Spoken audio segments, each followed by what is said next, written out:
Burası Konoha kahvehanesi. Burada Naruto'yu biraz tiye alıyoruz. Bir düşünün. Çocuk yaşta her gün savaş görüyorsun. Arkadaşlarını değil, kardeşlerini kaybediyorsun. Barış kelimesi sana masal gibi geliyor. Ve yıllar sonra insanlar internette senin hakkında sadece tek bir cümle kuruyor.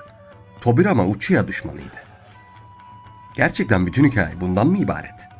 Yoksa Naruto evreninin en yanlış anlaşılan karakterlerinden biri olabilir mi? Bugün Tobirama Senju'nun hayatını en başından başlayarak inceleyeceğiz.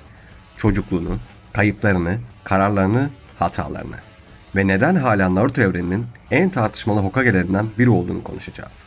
Hazırsanız başlayalım. Naruto evreninde doğduğun aile kaderini büyük ölçüde belirler. Tobirama'nın doğduğu yer ise tam anlamıyla savaşın merkezidir. Senju klanı. Bugün kulağa çok güçlü geliyor. Ancak o yıllarda Senju olmak neredeyse ölüm garantisi anlamına geliyordu. Çünkü karşılarında Uchiha klanı vardı. İki klan arasındaki savaş yıllarca sürdü. Ne kazanan vardı ne de gerçekten kaybeden. Sadece mezarlıklar büyüyordu. İşin en acı tarafı ise savaşanların büyük kısmı yetişkin bile değildi.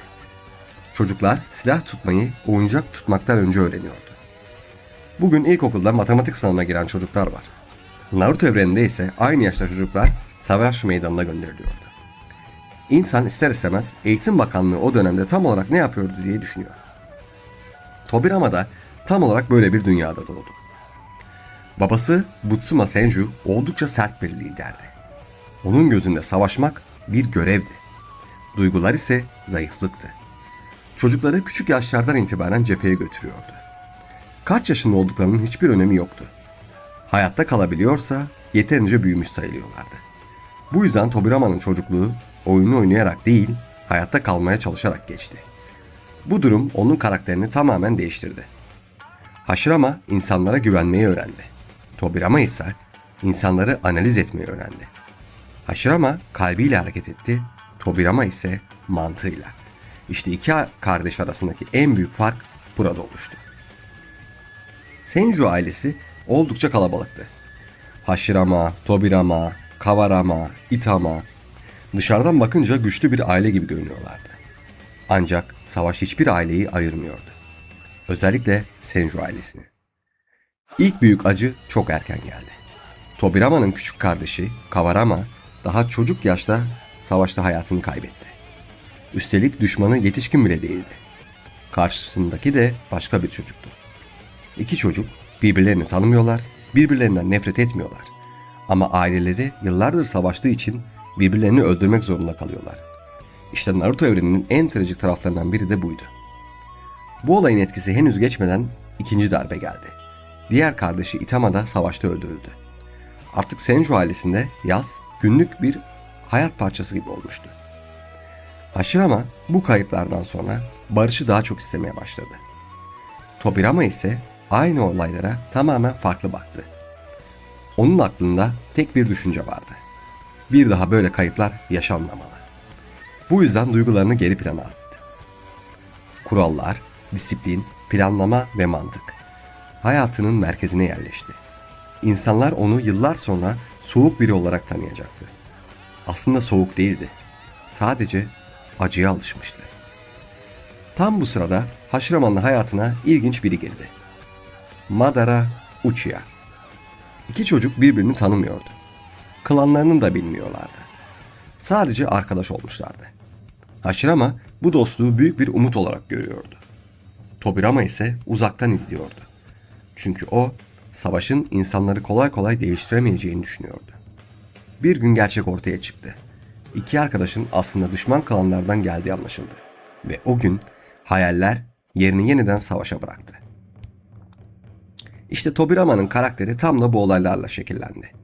Kardeşlerini kaybetti, savaşın ortasında büyüdü, barışın ne kadar değerli olduğunu gördü. Ama aynı zamanda barışın sadece iyi niyetle korunamayacağını düşündü.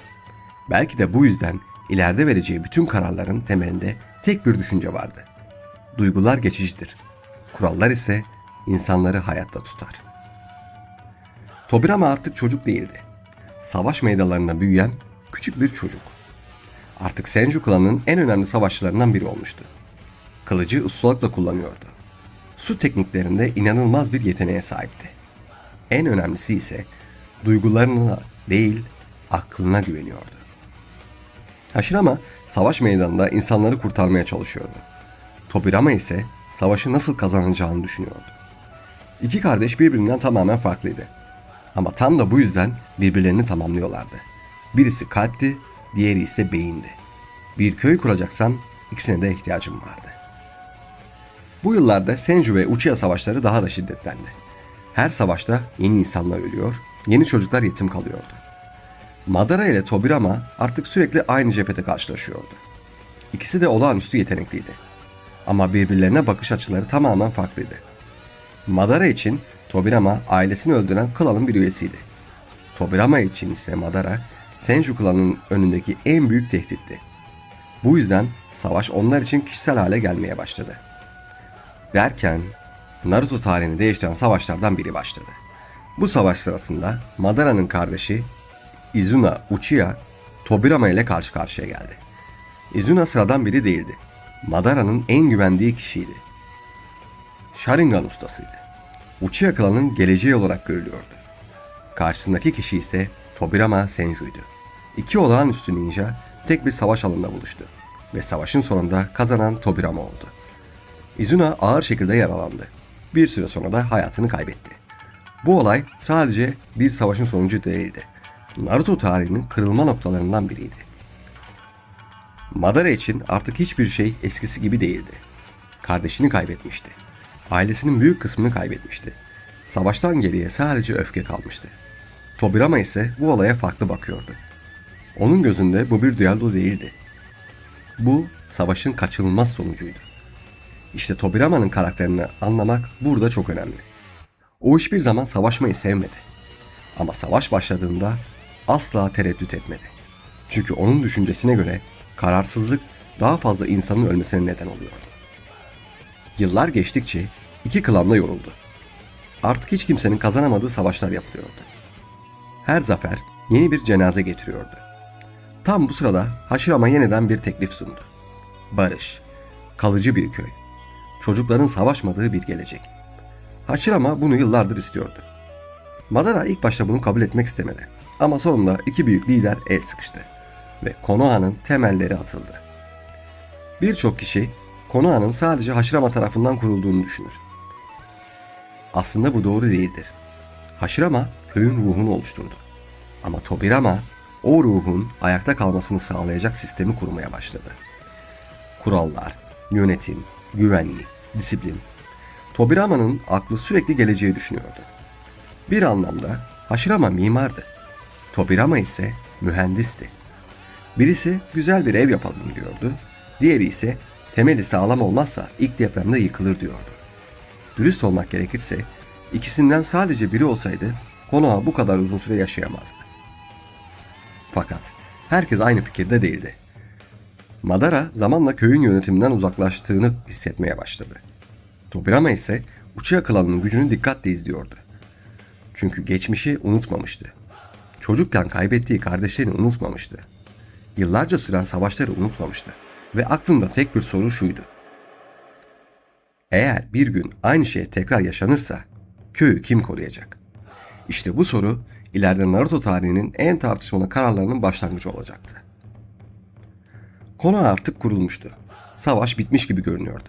Ancak Tobirama'nın aklındaki şüpheler bitmemişti. Hashirama Senju 1. Hokage olmuştu. Yıllarca süren savaşlardan sonra insanlar ilk kez gerçek bir köyde yaşamaya başlamıştı. Çocuklar artık savaş meydanlarında değil, sokaklarda oynuyordu. En azından herkes böyle olmasını umuyordu.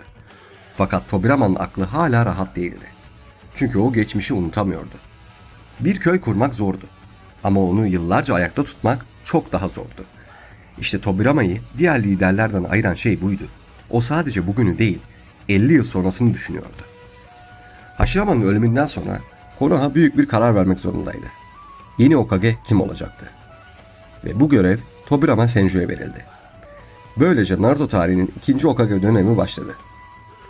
Birçok kişi Hashirama kadar güçlü değil dedi. Ama neredeyse herkes tek bir konuda hemfikirdi. Tobirama bir dahiydi. Naruto evrenindeki en zeki karakterlerden biriydi. Savaş meydanında olduğu kadar masa başında da ustaydı. Bazı insanlar savaş kazanır, bazıları ise sistem kurar. Tobirama ikinci gruptaydı. Göreve gelir gelmez tek bir soru sordu. Konoha'yı 100 yıl sonra kim yönetecek? İşte bu yüzden köyü sadece korumadı, onu geliştirdi. Bugün Naruto'da bize normal gelen birçok kurum aslında Tobirama'nın eseriydi.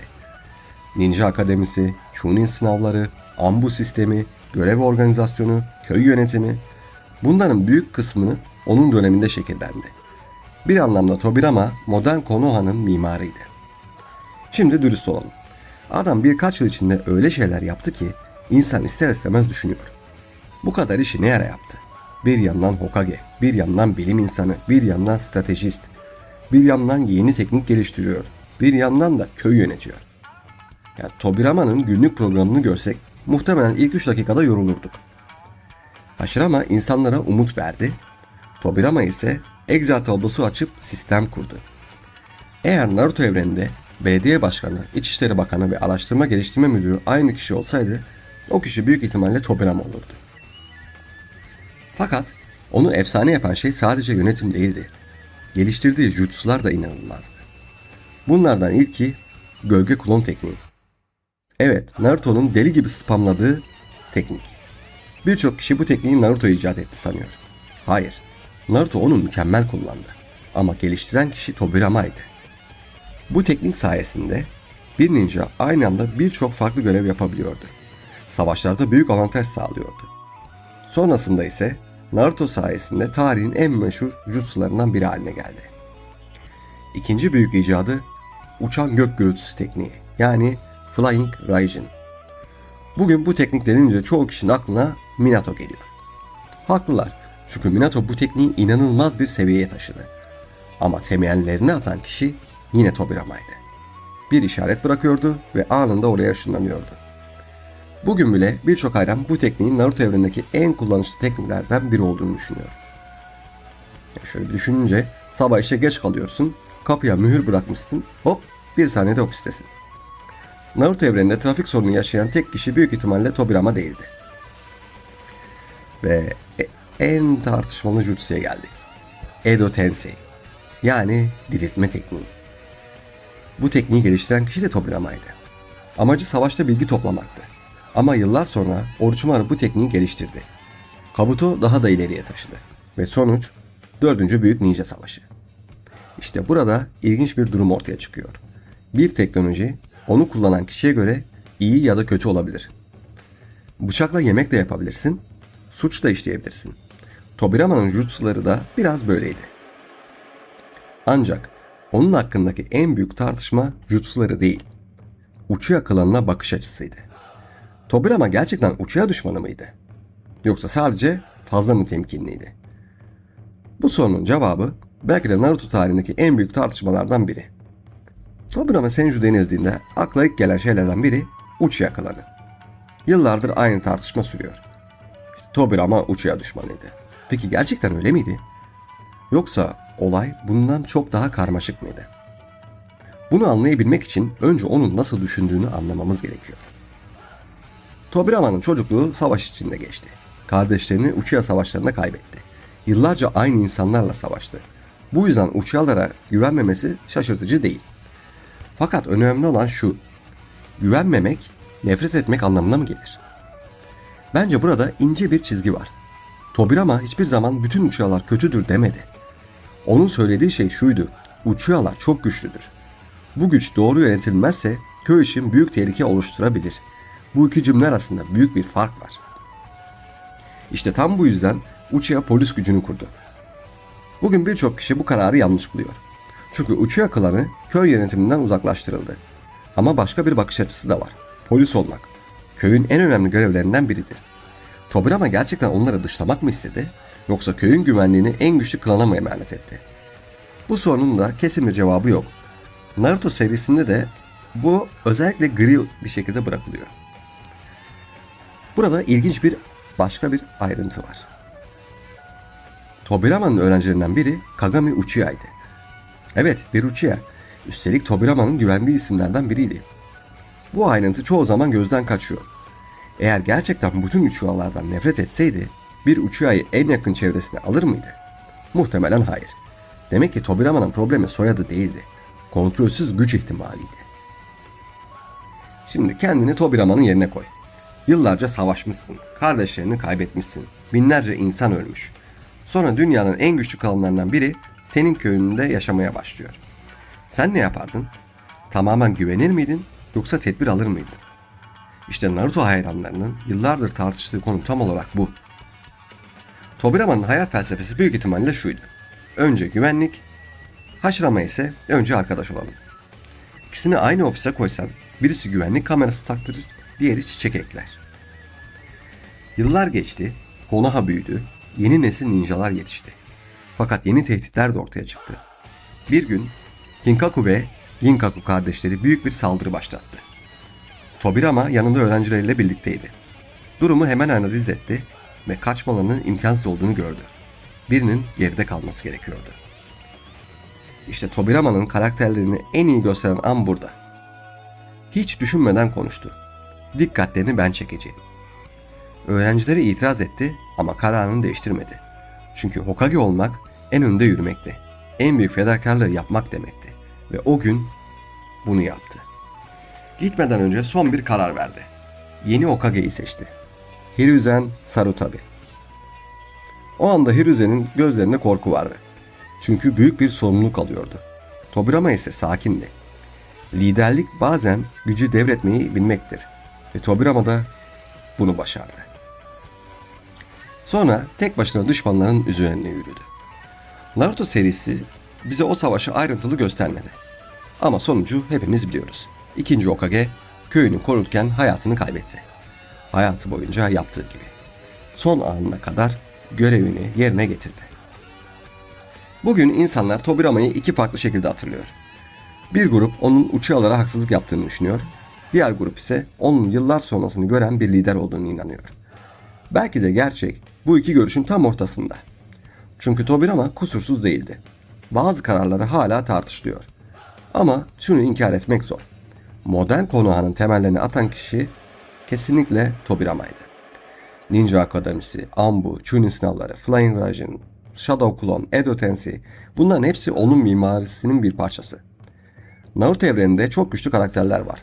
Ama hem savaş alanını hem de bir köyün geleceğini değiştirebilen karakter sayısı oldukça çok az. Tobirama işte o insanlardan biriydi. Tobirama Senju kimileri için sert bir liderdi. Kimileri için ileri görüşlü bir devlet adamıydı. Kimileri için Uchiha klanının en büyük rakibiydi. Kimileri için ise Konoha'yı ayakta tutan kişiydi. Ama hangi tarafta olursan ol, bir gerçeği değiştiremezsin. Naruto evreni Tobirama olmadan bugün bildiğimiz dünya olmazdı. Şimdi sıra sizde. Yorumlara fikirlerinizi yazın. Destek olmak için videoyu beğenip abone olmayı unutmayın. Bir dahaki videoda görüşmek üzere.